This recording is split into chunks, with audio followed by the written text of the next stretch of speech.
Hello, friends, and welcome back to Stories About Entitled People. As a tradition, we start our video with a loud Karen.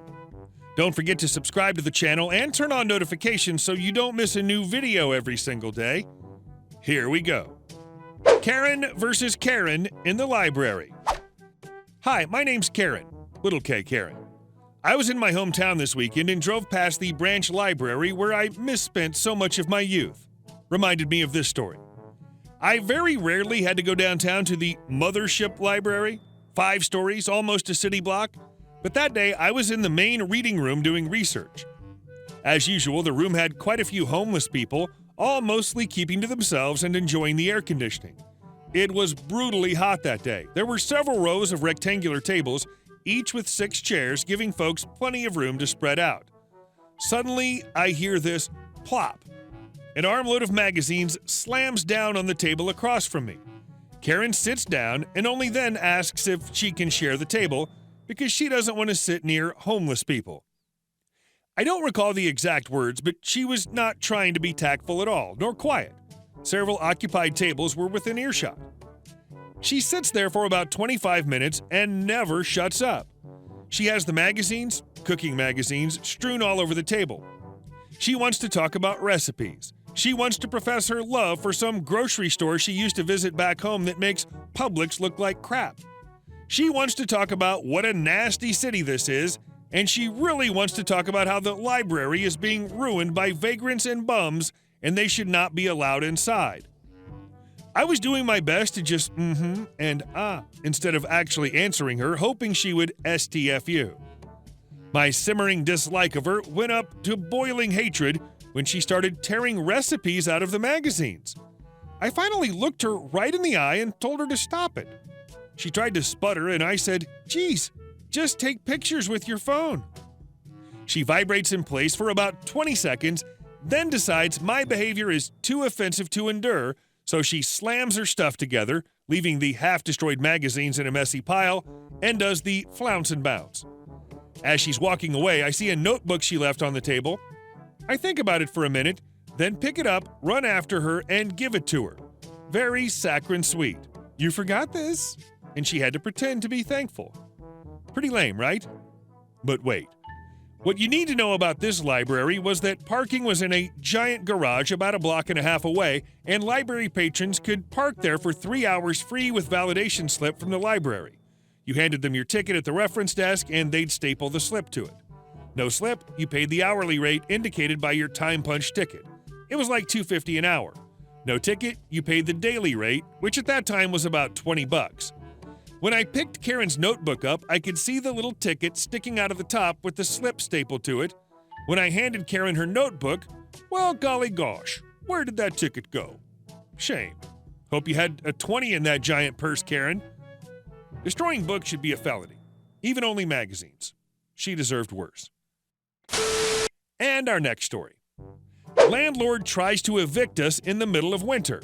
Ends up costing her more money. About 5 months after leaving my wife, and my best friend had a falling out with his girlfriend. We ended up moving in together in a 1-bedroom basement apartment near downtown. Here's the cast for the story. My best friend, Joe, the landlord, Carol, because she reminds me of my evil stepmother, the fire marshal Bill, health inspector Jenny, our lawyer Jim, and the building inspector Charles. We ended up moving in during the spring of 2007. It was a small apartment and the utilities were included in the rent. We were paying $600 a month. I took the bedroom while Joe slept in the small living room/kitchenette on the couch. There were some problems with a couple of items, but it wasn't anything I couldn't fix. Carol didn't mind me putting down new cement for the basement steps or fixing the awning outside of our door so it wouldn't leak. Things were looking good until the fall and winter hit. Every time it rained, the water would come down and flood the basement. I had to invest in a shop vac to suck up the water. When it got cold, the heating ducts were virtually useless, so we had to run the stove to keep warm.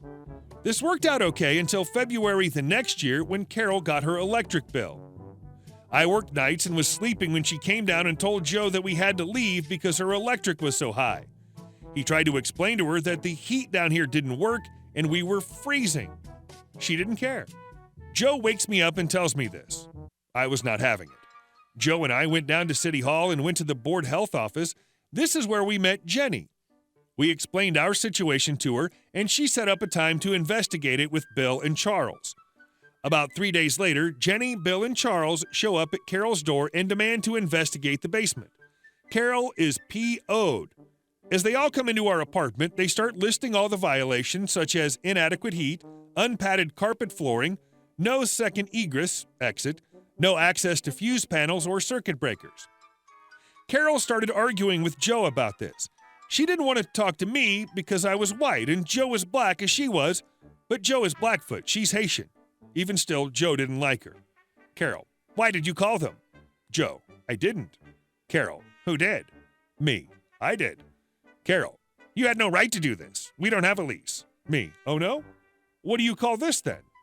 I pull out the agreement we all signed and showed her that electric was included in the rent.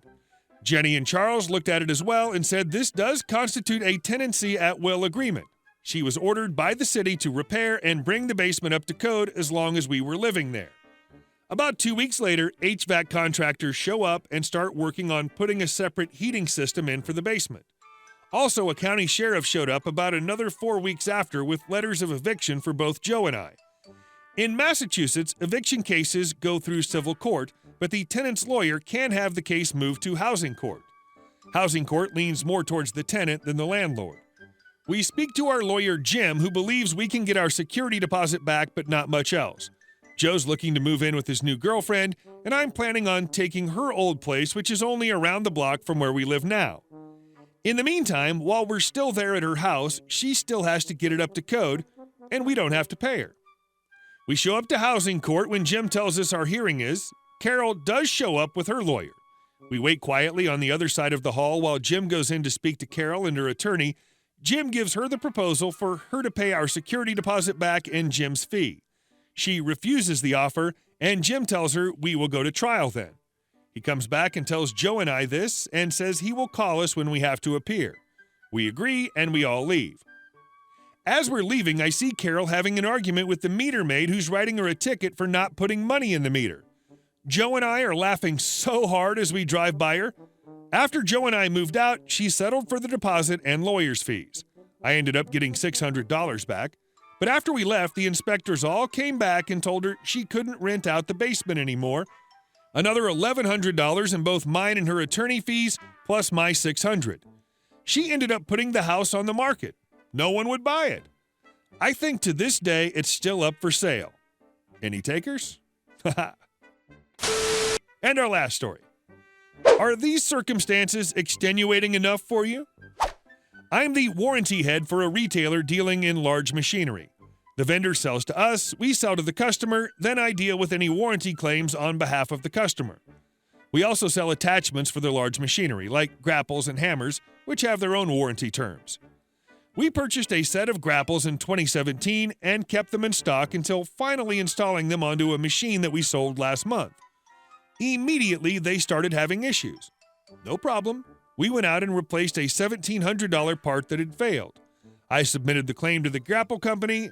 Unfortunately, the grapple company just got bought out by a different vendor who's playing hardball, and my claim is denied. Technically, the grapple company only warranties their parts for 1 year from the ship date, not the install date. We keep a large stock count of their grapples as part of an unwritten agreement between our companies. The former owner was a personal friend of my company's owner. Maintaining our own stock makes inventory easier for both of us rather than having to place a rush order for each machine we sell. We make up a large portion of their yearly sales. I resubmit the claim requesting goodwill compensation and was denied again. I resubmit a third time detailing the understanding we had with the previous owners. The new warranty guy on their side sent me the response. Grapple Company understands the situation, but we aren't able to help. Our warranty guidelines are clear that no warranty will be considered if the terms have expired outside of extenuating circumstances. And we require all retailers to follow those terms to the letter. If there are extenuating circumstances to this claim, please advise. Fine. $1,700 is not a truly significant amount of money, but this lack of warranty issue does promise to become much bigger as time passes and could make it non-profitable to carry their brand. I make a recommendation to the head of sales, and he gives me authorization to throw my weight around.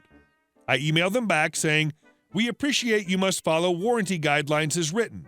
We consider the extenuating circumstances to be the continued relationship between our two companies. If you disagree, we must also begin following our guidelines to the letter. Per our terms from X document, we will be returning all items approaching the year marked for full credit. We will not be continuing to keep advanced stock, as Grapple Company has had significant issues in the past handling GIT inventory requests. We also will be looking elsewhere for a supplier. Please advise your staff to expect the first return shipment by the end of the week. Thank you for your time." Surprise, surprise. The vendor's new president came rushing down to visit us personally and unruffle feathers. He, my head of sales, and I sat down and hashed out a written agreement for new warranty terms to reflect our stocking understanding and continuing good relationship. I got my measly $1,700 credit, and more importantly, what amounts to a carte blanche on all future claims. Their warranty adjuster has been instructed to handle us with kid gloves. I like the fact that everybody still has their job at the end. That's a sign of professionalism. Well played all around. Great story. Hey guys, thank you all for watching the video to the end, and I'll see you in the next one.